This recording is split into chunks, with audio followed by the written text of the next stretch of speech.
Hello all! దేవీ నవరాత్రుల్లో ఈరోజు శ్రీ మహాచండీ అలంకారం. ఈరోజు అమ్మవారికి నేను పరవన్నం చేసుకుంటున్నాను. పరవన్నంతో పాటు ముద్దపప్పు కూడా చేస్తారంట. అది వేయకపోతే ఇలా పచ్చెనగపప్పు వేసి పరవన్నం చేస్తారు అని విన్నాను. దీని గురించి మీకు కూడా తెలిస్తే కామెంట్ సెక్షన్‌లో షేర్ చేసుకోవటం మర్చిపోకండి. ఇంక ప్రసాదం రెడీ అయిపోయింది. ఇంక పూజ అయితే స్టార్ట్ చేసేసుకుందాము.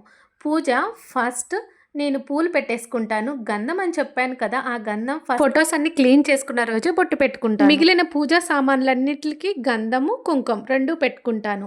ఆ తర్వాత దీపం అగరబత్తితో కానీ, ఏకహారతితో కానీ వెలిగిస్తాను. ఈ లోపల మా దేవాంశ్ వచ్చి సెకండ్ దీపాన్ని వాడు వెలిగించాడు. మా దేవాంశ్ కూడా పూజ చేయటం చాలా బాగా ఇష్టం. తనకు ఎలా చేయాలో కూడా తెలుసు. నాకెప్పుడైనా కుదిరినప్పుడు దేవాంశే పూజ చేస్తాడు. పిల్లల్ని కూడా పూజలో ఇన్వాల్వ్ చేయడం చాలా మంచిది. మనకొచ్చిన శ్లోకాలన్నీ చదివేసుకొని, ప్రసాదం పెట్టి దేవునికి చూపించి, తర్వాత హారతి ఇచ్చేస్తే పూజ అయితే కంప్లీట్ అవుతుంది. నేనైతే ఇలా చేసుకుంటాను. ఒక్కొక్కళ్ళు ఒక్కొక్క వేలో చేస్తూ ఉంటారు. నేను ఎలా చేసుకుంటున్నానో చూపిస్తున్నాను. వీడియో మీకు నచ్చినట్లయితే లైక్ చేయండి. మర్చిపోకుండా నా ఛానల్‌ని సబ్స్క్రైబ్ చేసుకోండి. Thank you for watching. శ్రీమాత్రే నమః.